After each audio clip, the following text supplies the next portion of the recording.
समझ लिए? Yes sir. कोई संशय तो नहीं है? No sir. तो प्रभाविता का नियम जब हमें इसी समय समझ में आया है तो हम इसी समय अपूर्ण प्रभाविता और सप्रभाविता को क्लियर कर लेंगे, वरना हो सकता है जब आप नेक्स्ट टाइम आए तो आपका कुछ ये पुराना हो जाए और कम समझ में आए, इसलिए मैं इस सेगमेंट को दे रहा हूँ। दूसरा नियम क्या बनाया गया? अपूर्ण प्रभाविता। और तीसरा नियम क्या बनाया गया? सप्रभाविता। तीनों को एक साथ देखिएगा। सबसे पहले हम प्रभाविता के नियम की तरफ चलते हैं। अभी आपको लिखने का अवसर मिलेगा, आप लिखेंगे भी इसे, बट पहले समझ लीजिए प्रभाविता का नियम। इसकी डिस्कवरी किसने की है?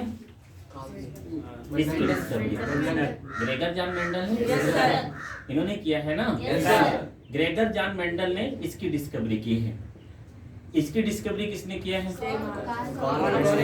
कार्ल कोरेंस ने। किसने किया है? कार्ल कोरेंस ने। और इसकी डिस्कवरी किसने की है? शेरमार्क ने।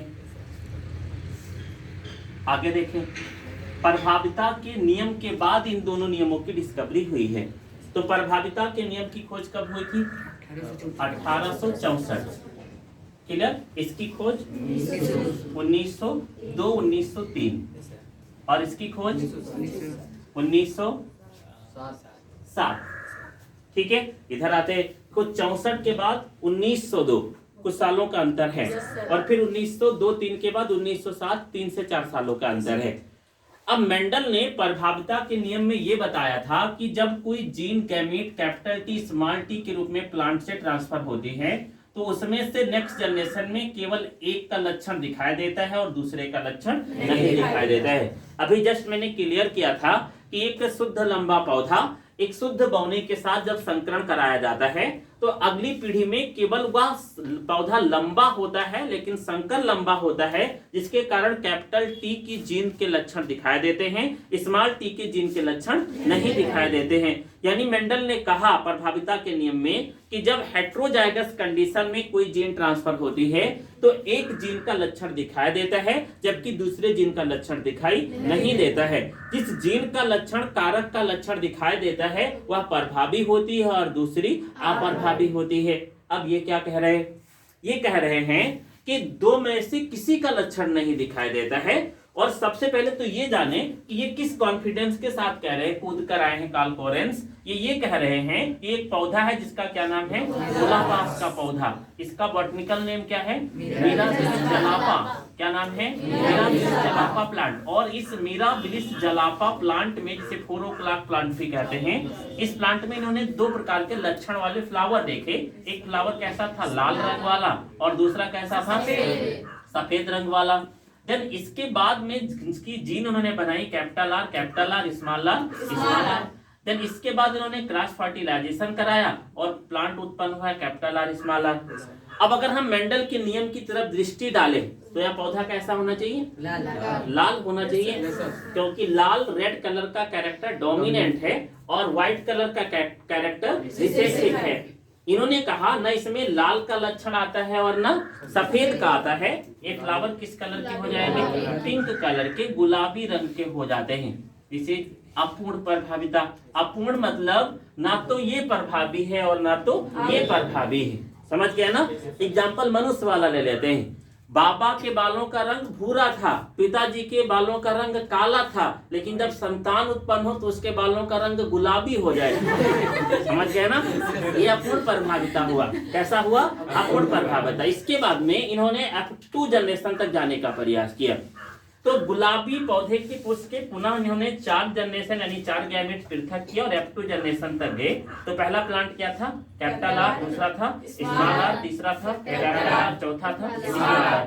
क्रॉस फर्टिलाइजेशन जब कराया तो पहला क्या मिला? Capital R. दूसरा क्या मिला? Capital R, small R. तीसरा क्या मिला? Capital R, small R. और चौथा क्या मिला? Small R, small R. Then इन्होंने भी ये देखा कि एक पौधा कैसा है? शुद्ध लाल कलर का यानी रेड है, और दूसरा कैसा है? जोर से बोले। पिंक कलर का। तीसरा कैसा है? पिंक कलर का। 2 पौधे कैसे हैं? पिंक कलर के। और एक पौधा कैसा है? सफेद यानी व्हाइट कलर का। अब अगर इसका रेशियो देखें तो वही आया 1:2 रेशियो, यानी 1:2 रेशियो 1, 1:2:1 जो मेंडल का भी अनुपात था।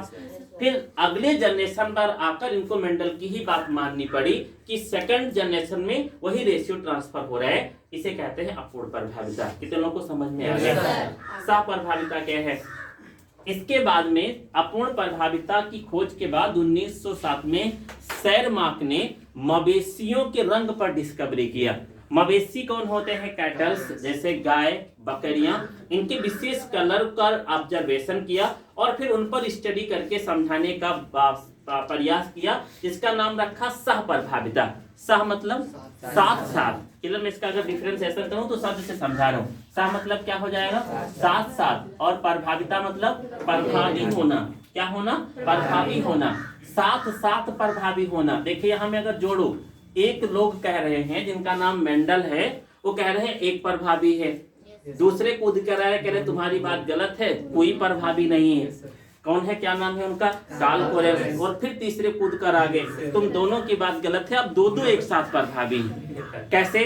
फर्स्ट में इन्होंने बताया कि अगर एक मवेशी काले रंग का है, कैसा है? काला, और एक मवेशी कैसा है? सफेद रंग का। हम मान लेते हैं कि ये ऑक्स है यानी बैल है, मेल, ये काला है, और ये गाय है, ठीक है, जो कैसी है? सफेद है।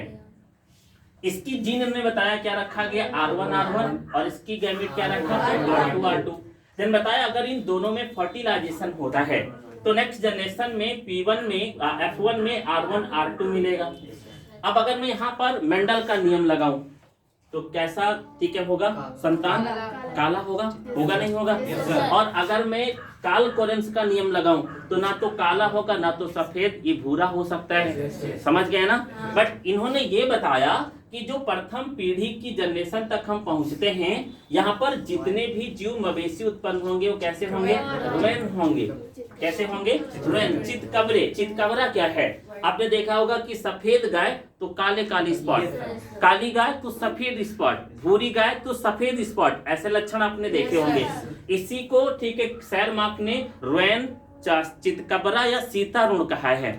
इसके बाद देखो अब काला वाला भी लक्षण आ रहा है और सफेद वाला भी आ रहा है, तभी तो चितकबरा होगा। समझ पा रहे हो? काला भी आ रहा है और सफेद भी आ रहा है, जीव कैसा हो जाएगा? चितकबरा हो जाएगा। फिर इसके बाद अगली जनरेशन तक किए गए तो फिर वही कहानी, क्या मिलेगा? R1, देन क्या मिलेगा? R2, देन क्या मिलेगा? देन क्या मिलेगा? R2। अगर ट्रांसफर करें तो क्या बनेगा? R1 देन क्या बनेगा? R1 R2 देन क्या बनेगा? देखें R1 R2 और लास्ट वाला क्या बनेगा? R2 R2। तो अगर हम इनके अनुपातों को देखें तो R1 R1 कैसा होगा? ब्लैक होगा। R1 R2 कैसा होगा? R1 R1 होगा ब्लैक, क्लियर। और R1 R2 कैसा होगा? रोयन या चितकबरा, जो कितने हैं? 2। समझ गया ना? कैसे होंगे? रोयन या चितकबरे। और अगर मैं बात करूं R2 की तो कैसा होगा? सफेद यानी व्हाइट। तो रेशियो क्या आया? 1:2 रेशियो। फिर बेचारे को शेरमार्क को मेंडल के नियम पर ही आना पड़ा, इसलिए मैंने मेंडल का नामकरण दादा कर रखा है। तो ये तीनों में कंपैरिजन हमने किया, अपूर्ण प्रभाविता, सहप्रभाविता और प्रभाविता का नियम। ठीक है, आज के लेक्चर को यही हम समाप्त भी कर रहे हैं और नेक्स्ट लेक्चर में हम अगली बातें बहुविकल्पता के बारे में जानेंगे और बहुविकल्पता से